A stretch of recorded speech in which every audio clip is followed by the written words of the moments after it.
काली देवरानी प्याज पराठे वाली। देख लीजिए मम्मी जी, सुबह के 8 बज गए हैं मगर अब तक देवरानी जी ने चाय तक नहीं बनाई। आजकल ये अपनी मर्जी की मालकिन हो गई हैं। राधा, अरे ओ राधा, अरे ओ मेरी काली बहू, चाय बना रही है बीरबल की खिचड़ी। बनी नहीं तेरी चाय? बस बन गई माँ जी, अभी लाई। राधा डरती हुई जल्दी से अपनी जेठानी और सास को चाय लाकर देती है। तभी चाय की एक घूंट पीते ही मलाइका उसे थूक देती है। अथू! अरे देवरानी जी, ये कैसी चाय बनाई है तुमने? पूरी की पूरी चाय पत्ती भरी है इस चाय में। मैं जानती हूँ तुमने ये जानबूझकर किया क्योंकि तुम मेरे गोरे रंग और मेरी सुंदरता से जलती हो। जेठानी जी, मैं भला आपसे क्यों जलूंगी? मैं तो आपको अपनी बड़ी बहन जैसा मानती हूँ। पता नहीं आपको ऐसा क्यों लगता है। बंद करिए झूठा बोलना और जाकर मेरे और मेरी सुंदर सी बहू के लिए दूसरी चाय बना।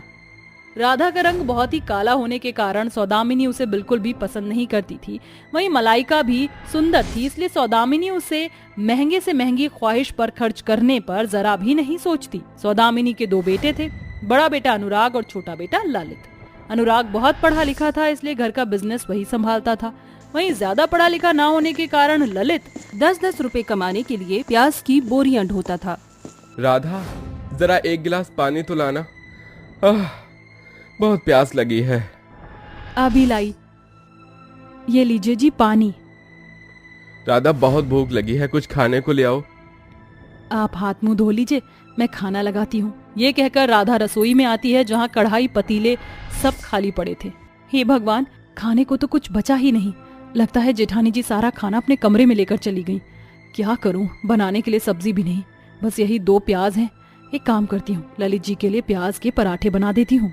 कुछ ही पलों में राधा गर्मा गर्म प्याज के पराठे बनाकर अपने पति को परोसती है। माफ करना जी, खाना खत्म हो गया था इसलिए मैंने प्याज के पराठे बना दिए। राधा, इतने स्वादिष्ट प्याज के पराठे के साथ सब्जी की क्या जरूरत? इसके स्वाद के आगे सब्जी भी फीकी है। ललित पेट भरकर प्याज के पराठे खाता है। इतने में सौदामिनी वहां आकर कहती है, क्यों रे ललित, मुफ्त की रोटियां तोड़ने के सिवा और कोई काम धंधा नहीं सूझता क्या तुझे? माँ, तुम हर वक्त पैसे के लिए क्यों खिटपिट करती हो? मुझे खा तो लेने दो। मैं कौन सा तेरे आगे से तेरी खाने की थाली छीन रही हूँ? एक तो तू इस काली कलूटी गरीब को अपनी मर्जी से शादी करके ले आया। अरे मनहूस है ये तेरे लिए, छोड़ दे इसे। मम्मी जी बिल्कुल ठीक कह रही हैं देवर जी। अरे जब से ये काली देवरानी आपकी जिंदगी में आई है तब से आपकी जिंदगी खा गई है। इसे छोड़ दीजिए और मेरी सहेली स्वीटी से शादी कर लीजिए। वो इस घर में देवरानी बनकर आएगी तो भर भर कर दहेज लाएगी। बस कीजिए जेठानी जी, मैं आपको अपनी बड़ी बहन समझती थी मगर आप तो मेरा घर तोड़ना चाहती हैं। ये कहकर राधा बहुत रोती है और रोते रोते बेहोश हो जाती है। राधा, आंखें खोलो राधा। राधा, तुम्हें क्या हो गया है? कुछ ही देर में ललित डॉक्टर को लेकर आता है और डॉक्टर राधा का चेकअप करके कहता है, मुबारक हो, आपकी पत्नी माँ बनने वाली है। राधा के माँ बनने की बात सुनकर ललित बहुत खुश होता है मगर मलाइका अंदर ही अंदर जल भुन जाती है। नहीं, मैं किसी भी कीमत पर अपनी काली देवरानी के बच्चे को इस दुनिया में नहीं आने दूंगी, वरना इसका बच्चा मेरे होने वाले बच्चे का हिस्सा खा जाएगा। राधा की दुख भरी जिंदगी में अभी खुशियां आना शुरू हुई थी कि कुछ ही महीनों बाद घर लौटते वक्त आपे से बाहर हुई ट्रक ललित को कुचल कर चली गई। देख लीजिए मम्मी जी, आखिर इस काली देवरानी ने देवर जी को हमसे छीन ही लिया। ये और इसका बच्चा दोनों इस घर के लिए मनहूस हैं। इन्हें घर से निकाल दीजिए। मलाइका के भड़कावे में आकर सौदामिनी अपनी गर्भवती बहू को घसीटते हुए घर से निकाल देती है। माँ जी रुक जाइए, मुझे घर से मत निकालिए, मैं माँ बनने वाली हूँ। मैं कहाँ जाऊंगी? जा जाकर सड़कों पर भीख मांग। तुझ काली कलूटी के लिए अब मेरे घर में कोई जगह नहीं। राधा रोते हुए घर से निकल जाती है और भूखे प्यासे सड़कों पर इधर से उधर भटकती रहती है। इस तरह 2 दिन बीत जाते हैं। मैं गर्भवती हूँ, इस हालत में मेरा भूखा रहना मेरे बच्चे के लिए ठीक नहीं। मुझे प्याज के पराठे बनाना आता है, क्यों ना मैं प्याज के पराठे बना कर बेचूं, मगर उसके लिए मुझे पैसे चाहिए। अचानक राधा देखती है कि गरीब औरतें मलबा ढो रही हैं। राधा वहाँ काम मांग कर कई दिन तक मलबा ढोकर पैसे इकट्ठा करती है। फिर फुटपाथ के किनारे पर प्याज के पराठे का ठेला लगाकर कड़ी धूप में खड़ी होकर लोगों के आने का इंतजार करती है। सुबह से दोपहर हो गई मगर अब तक कोई भी मुझ गरीब के प्याज के पराठे खाने नहीं आया। मुझे पराठे की कीमत घटानी होगी तभी ग्राहक आएंगे।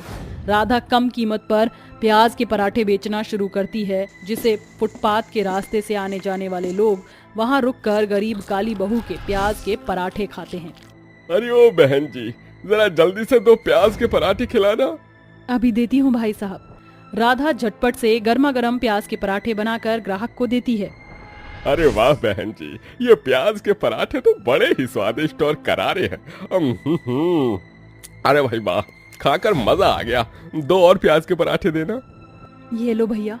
शुरुआत के कुछ दिन तक तो राधा के ठेले पर प्याज के पराठे खाने वाले इक्के दुक्के लोग ही थे, मगर अब प्याज के पराठे के स्वाद के कारण ग्राहकों की भीड़ सारा दिन राधा के ठेले पर जमी रहती। बहन जी, जल्दी से 4 गर्मा गर्म प्याज के पराठे दे दो। और 6 प्याज के पराठे हमें भी। जी अभी देती हूँ। ये लीजिए आपके 4 प्याज के पराठे और ये आपके 6 प्याज के पराठे। ऐसे ही वक्त गुजरता जाता है। अब राधा का छोटा सा प्याज पराठे का ठेला प्याज पराठे के बड़े ढाबे में बदल जाता है और राधा को गर्भावस्था का आखिरी महीना लग जाता है। भगवान, आपकी दया से मुझ बदकिस्मत काली गरीब बहू का प्याज पराठा का व्यापार अच्छा खासा जम चुका है, मगर मुझे 9वां महीना लग चुका है। मुझे ऐसे ईमानदार इंसान की जरूरत है जो मेरे प्याज के पराठे की दुकान को ईमानदारी से चलाए। मेरे ना होने से मेरे प्याज के पराठे की ये दुकान बंद ना हो जाए। राधा अभी ऐसा सोच ही रही होती है कि तभी उसे भिखारिन के भेष में फटी चिटी साड़ी पहने एक बूढ़ी औरत अंदर आते दिखाई देती है, जो कोई और नहीं बल्कि राधा की सास सौदामिनी होती है। माँ जी, आपने अपनी क्या हालत बना रखी है? राधा के पूछने पर सौदामिनी फूट फूट कर रोते हुए उसे सारी बात बताने लगती है। तेरे जाने के बाद बड़ी बहू ने मुझसे नौकरों की तरह काम कराया, दाने दाने के लिए भी तरसाया और मुझे घर से निकाल फेंका। मैंने तेरी जेठानी की बातों में आकर अपनी लक्ष्मी जैसी बहू को घर से निकाल दिया। मुझे माफ कर दे बहू। बस कीजिए माँ जी, बस कीजिए। बड़ों का हाथ छोटों को आशीर्वाद देने के लिए उठता है, माफी मांगने के लिए नहीं। राधा अपनी गरीब सास को अपने पास रख लेती है। अब दोनों सास बहू साथ मिलकर प्याज पराठे बनाती हैं और बेचती हैं। कुछ दिनों बाद राधा एक बेटे को जन्म देती है। उस दौरान पूरा वक्त राधा की सास अकेले ही प्याज पराठे का व्यापार संभालती है। राधा के हाथों का प्याज पराठे का जादू सौदामिनी के हाथों में उतर आता है, जिससे राधा की गैर मौजूदगी में भी प्याज पराठे खाने वाले ग्राहकों की भीड़ जरा भी नहीं घटती। दोनों सास बहू खुशी से साथ में प्याज के पराठे बेचती। फिर एक दिन मलाइका वहां आती है और अपनी काली देवरानी के पैरों में गिरकर कहती है, मुझे माफ कर दो देवरानी जी, मैंने तुम्हारे साथ बहुत गलत किया। प्रेगनेंसी की हालत में मैंने तुम्हें घर से निकलवा दिया ताकि खुद अकेले उस घर पर राज कर सकूं, मगर मेरी गलती के कारण आज वो घर भी मेरा नहीं रहा। सब कुछ छिन गया, मैं सड़क पर आ गई हूँ। मुझे अपने पास कोई काम दे दो। ऐसा कहते हुए मलाइका जोर जोर से रोने लगती है, जिसके बाद राधा कहती है, बस कीजिए जेठानी जी, जो हो गया उसे जाने दीजिए। मैंने आपको माफ कर दिया, आप चाहे तो यहाँ काम कर सकती हैं। राधा मलाइका को माफ कर देती है, जिसके बाद मलाइका अपनी देवरानी के प्याज के पराठे के व्यापार में पूरी मेहनत करती है, जिससे अब बहुत ही दूर दूर के लोग वहाँ पर प्याज पराठे खाने आते हैं। दीपिका एसी की ठंडी ठंडी हवा में मजे की नींद से सो रही थी, तभी उसकी नींद खुल जाती है। गुड मॉर्निंग दीपिका, ये क्या, इन गरीबों ने अब तक मेरी बैठी नहीं रखी? निम्मी, अरे ओ निम्मी, मम्मी जी, अरे कहाँ मर गए सबके सब? पसीने से भीगी कविता और निम्मी भागे भागे कमरे में आते हैं। तभी वो गुस्से में बोलती है, क्यों निम्मी, अब क्या मुझे रोज रोज बताना पड़ेगा कि मेरे उठने से पहले मेरी बेडटी मेरी टेबल पर होनी चाहिए? माफ कर दो दीपिका भाभी, मैं भूल गई थी, अभी लेकर आती हूँ। निम्मी जल्दी से चाय बनाकर दीपिका को लाकर दे देती है। तभी कविता कहती है, बहू खाने में क्या बनाऊं? आज खाने में कुछ नहीं बनेगा, रात का खाना बचे है ना, वही ढूंढकर काम चला लेना। मगर भाभी, वो सारा खाना तो गर्मी के मारे खराब हो गया है। इसमें गलती मेरी नहीं, तुम गरीबों की है। जब घर में फ्रिज है तो उतना सारा खाना खराब कैसे कर दिया? फ्री फंड का खा खाकर तुम लोगों को चर्बी चढ़ गई है। तुम गरीबों को आज पूरा दिन भूखे रहना होगा, तभी अकल ठिकाने आ जाएगी। ये कहकर दीपिका किचन में ताला लगा देती है और शॉर्ट ड्रेस पहनकर महंगा सा पर्स टांगकर ठाठ सी किटी पार्टी में चली जाती है। वहीं निमी और उसके बूढ़े माता पिता कविता और शंकर की हालत गर्मी और भूख से बिगड़ती जा रही थी। भूखा रहने के कारण शंकर का शुगर बढ़ जाता है और वो जोर जोर से खांसने भी लगता है। अजी क्या हुआ, तुम ठीक तो हो?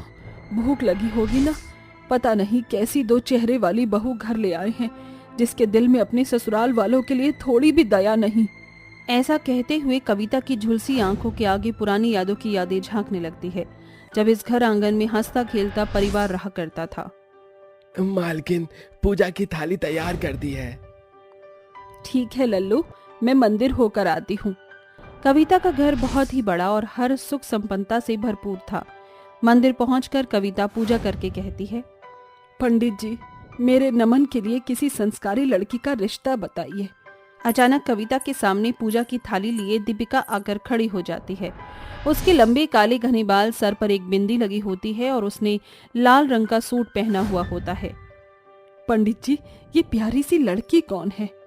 अरे बड़ी ही संस्कारी बच्ची है। कविता बहन रोज मंदिर में पूजा करने आती है। कविता को दीपिका पसंद आ जाती है और वो उसके सामने रिश्ते की बात रखती है और फिर दीपिका और नमन की शादी हो जाती है। दीपिका बहू, इस कलश को गिराकर घर में गृह प्रवेश करो।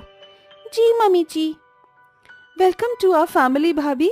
अब आ गई हो ना, तो हम दोनों ननंद भाभी एक साथ खूब गप्पे मारेंगे। भगवान, ये तो मुझसे कौन की तरह चिपक ही गई। Control Deepika, control. निम्मी, तेरी भाभी थक गई हैं, अभी हमें आराम करने जाने दे। असल में भोली भाली दिखने वाली दीपिका बहुत ही घमंडी और मन मिजाजी थी, मगर क्या उसके सीधे साधे ससुराल वाले चालाक दो चेहरे वाली बहू की असलियत पहचान पाएंगे? अगली सुबह दीपिका संस्कारी बहू की तरह से सुबह उठकर सारा काम करती है और अच्छा खाना बनाती है और गर्मी से चिढ़कर कहती है, इसकी बहन का भरोसा, ये लोगों का भरोसा जीतने के लिए क्या कुछ करना पड़ता है। सबसे ज्यादा तो चेहरे बदलने पड़ते हैं। इसके बाद दीपिका सभी को खाना खिलाती है। तभी घर का नौकर लल्लू भी सभी के साथ मेज पर बैठकर खाना खाता है। मालकिन, भैया जी के तो भाग्य खुल गए हैं। भाऊजी कितना अच्छा खाना बनाती हैं। हाँ लल्लू, हमारी बहू में 36 के 36 गुण है। अब गुजरते समय के साथ नमन काम के लिए बाहर चला जाता है, जिसके बाद भोले भाले ससुराल वालों को अपनी बहू का दूसरा ही चेहरा देखने को मिलता है। दीपिका शॉर्ट ड्रेस और हाई हील्स पहनकर हॉल में आकर अपने ससुर के बगल में बैठ जाती है। बहू, ये तूने कैसे आधे अधूरे कपड़े पहने हैं? शरीफ घरों की बहू ऐसे कपड़े नहीं पहनती। ये सुनकर बेशरम दीपिका सिगरेट का धुआं अपनी सास के मुंह पर उड़ाते हुए कहती है, आई डोंट केयर मामी जी, क्योंकि मैं तो बेशरम हूँ। ओह कम ऑन ससुर जी, आप तो ऐसे शर्मा रहे हैं जैसे पता नहीं क्या हो गया हो। दीपिका की बेपरवाही देखकर शंकर कड़े शब्दों में कहता है, बस बहू, बहुत हो गया तेरा ढीठपना, हद होती है बेशर्मी की। शंकर को ऊंची आवाज में बात करता देखकर दीपिका गुस्से में उसे थप्पड़ मार देती है और कहती है, साला 6 मीटर की साड़ी पहनकर सारा दिन जी माँ जी बाबूजी की रट लगाए रहो, वो तुम लोगों को चलेगा? अरे मेरी कोई अपनी भी जिंदगी है कि नहीं? मालिक उठिए, आप ठीक तो हैं? अभी ओ फटे हुए दूध की फफूंदी, तू बड़ा सगा बनता फिर रहा है ना मेरे ससुराल वालों का। अब तेरी यहाँ कोई जरूरत नहीं है। चल उठा अपना बोरिया बिस्तरा और गांव निकल जा। बहू, लल्लू सालों से हमारे घर में काम कर रहा है। हमारे घर से ही उसकी रोजी रोटी चल रही है। उसे काम से मत निकाल, और फिर वो चला जाएगा तो घर का काम कौन करेगा? अरे तुम सब क्या यहाँ मुफ्त की रोटियां तोड़ने को हो? आज से सारा काम तुम करोगे, समझे? इस तरह दीपिका गरीब लल्लू को काम से निकालकर उस गरीब के पेट पर लात मारती है। साथ ही अपने ससुराल वालों को घर में नौकर बनाकर काम करवाती है। मामी जी, मामी जी।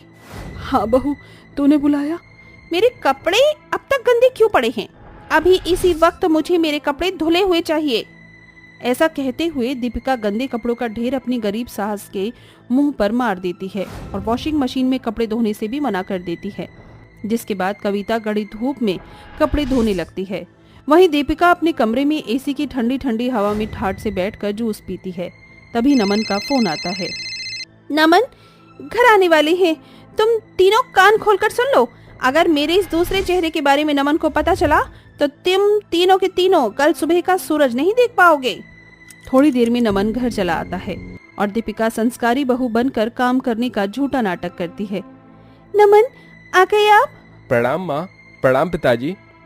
अपने माता पिता का कमजोर शरीर देखकर नमन कहता है, माँ पिताजी, आप दोनों इतने कमजोर क्यों दिखाई पड़ रहे हैं? दीपिका, तुम माँ पिताजी का ख्याल नहीं रखती थी क्या? ये सुनकर दीपिका गिरगिट की तरह रंग बदलती हुई छुटमुट कर रोना शुरू कर देती है। देखा, कर दिया ना मुझे पल भर में पराया। तुम्हें तो मुझ पर भरोसा ही नहीं। मेरे कहने का वो मतलब नहीं था दीपिका। ऐसे ही दिन गुजरते जाते हैं और नमन का काम के सिलसिले में आना जाना लगा ही रहता है। नमन के सामने तो दीपिका एकदम अच्छी बहू की तरह अपने ससुराल वालों के साथ प्यार से पेश आती और नमन के घर का दरवाजा पार करते ही अपने ससुराल वालों को अपना दूसरा चेहरा दिखाती, उनसे गर्मी में काम करवाती और आधा पेट खाना खिलाती। तब से लेकर अब तक शंकर, कविता और निमी चुपचाप ये अत्याचार सहते चले आ रहे हैं। माँ, भाभी भैया के सामने कितनी भोली बनती हैं और उनके चले जाने के बाद अपना दूसरा चेहरा दिखाती हैं। हमें भैया को सब कुछ बता देना चाहिए। आखिर कब तक हम अपने ही घर में नौकर बनकर रहते रहेंगे।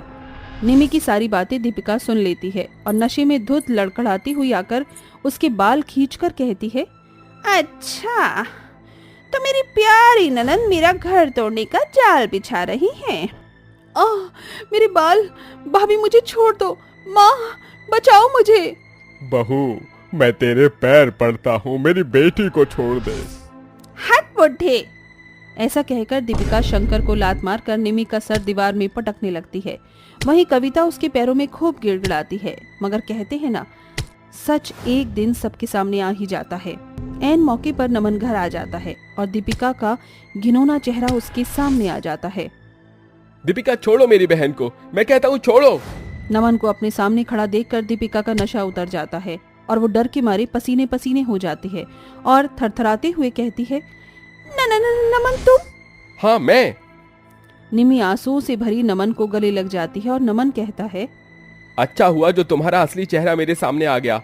एक तरफ तो तुम मेरी आंखों के सामने मेरे परिवार की सगी बनकर उनका ख्याल रखने का नाटक करती रही और मैं तुम्हारे दूसरा चेहरा देख ही नहीं पाया। अरे रंग बदलने में तुमने तो गिरगिट को भी मात दे दी है।